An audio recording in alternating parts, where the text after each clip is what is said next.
Welcome back to the deep dive. It's funny how often you hear that phrase Big Bang, isn't it? It really is everywhere. And for most people, I think it instantly brings up this specific image, like a huge explosion starting from absolutely nothing, the ultimate beginning. That classic picture, yeah. But today, our mission is really to unpack what modern science actually says about how our universe started. We're going to dig into the sources you've brought, get right to the heart of why that, well, popular idea of the Big Bang is often a big oversimplification. Exactly. Think of this as clearing the fog. Yeah, consider this your shortcut to being really clued in on one of cosmology's, well, biggest topics. And that's the plan for this deep dive. We'll look at some surprising details, clear up some really common misunderstandings, and hopefully by the end you'll have a much richer and frankly more accurate picture of this foundational idea. Moving beyond just the explosion image. Precisely. Grasping the real science behind it. Okay, so let's kick things off then. Let's tackle that main misunderstanding head on. Like we just said, it's this picture of a literal bomb going off at the absolute start of everything. A single point just bursting into existence from, well, nothing. How does the science view differ? Right. That's the key divergence. Scientifically, the term Big Bang doesn't actually mean a literal explosion happening in empty space. Instead, it describes a moment when the universe was incredibly hot, unbelievably dense. And from that state, it evolved and expanded. So an expansion from a state, not a bang into nothingness. Exactly. And it's really crucial here to distinguish between two main definitions people use, sometimes without realizing it. First, there's what scientists usually mean, the hot Big Bang. Okay. This describes the universe expanding out from that super hot, super dense condition we mentioned, cooling down, eventually forming atoms, stars, galaxies, everything we see. And that part is well accepted. Oh, absolutely. Widely agreed upon, tons of evidence supports it. Then you have the Big Bang singularity. The singularity, that sounds more like the beginning point people imagine. It does, but it's much more theoretical. It's this idea of a moment right at the very, very start of that hot, dense phase where our current understanding of physics, well, it just breaks down. Breaks down. How so? Things like time, space, the laws of physics as we know them, they might not even apply or make sense at that theoretical point. It's like the edge of our map. Wow. Okay.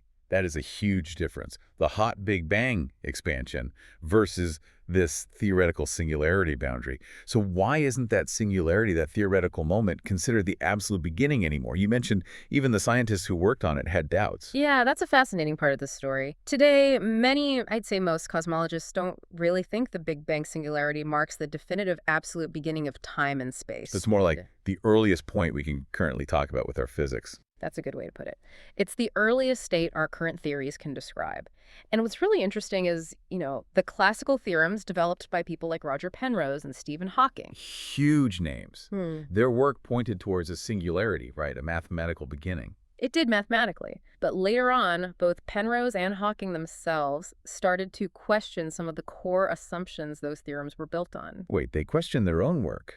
Like what? Well, assumptions like gravity always being attractive, pulling things together, or maybe the universe doesn't just have the dimensions we see, maybe there are extra dimensions that could change the whole picture near the beginning, things like that. So even the architects of the singularity idea had second thoughts. That really Yeah. makes you think.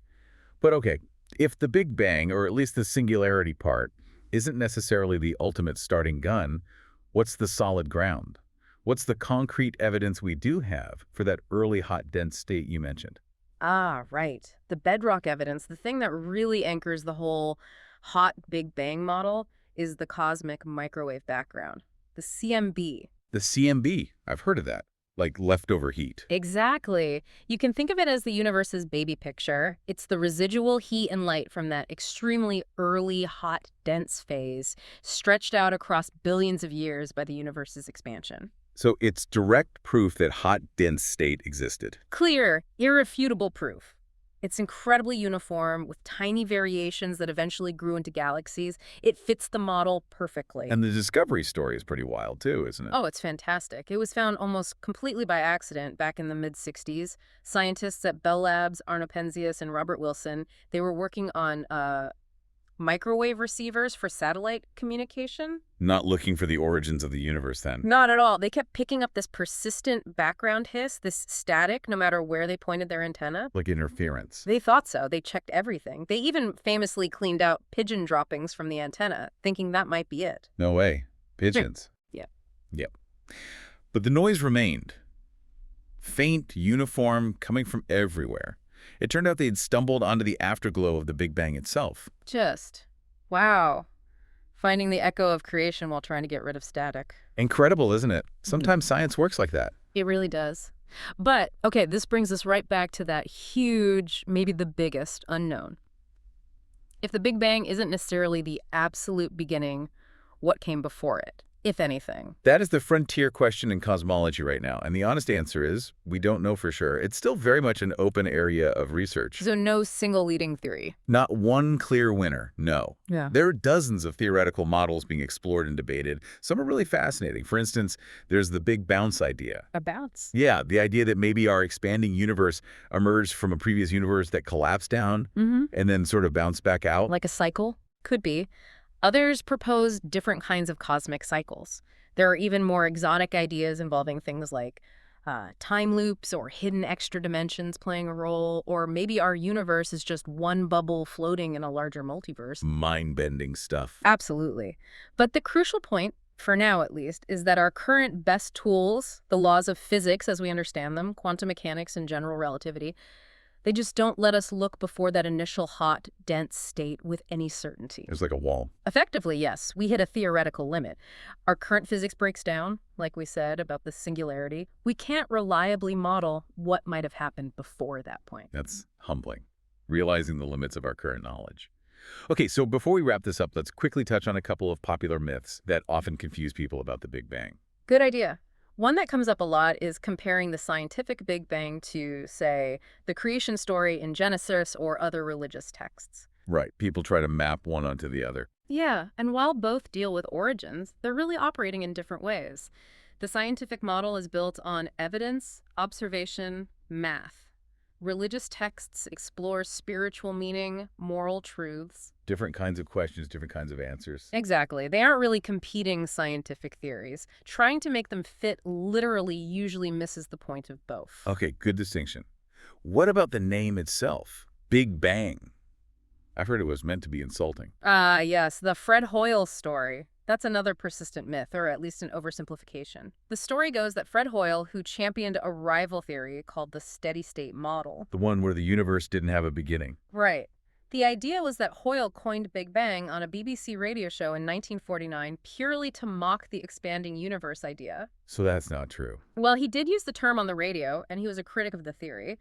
But the evidence suggests it wasn't necessarily coined purely out of ridicule or that it was only used that way. It seems it was just a striking, catchy phrase that described the concept vividly, and it stuck.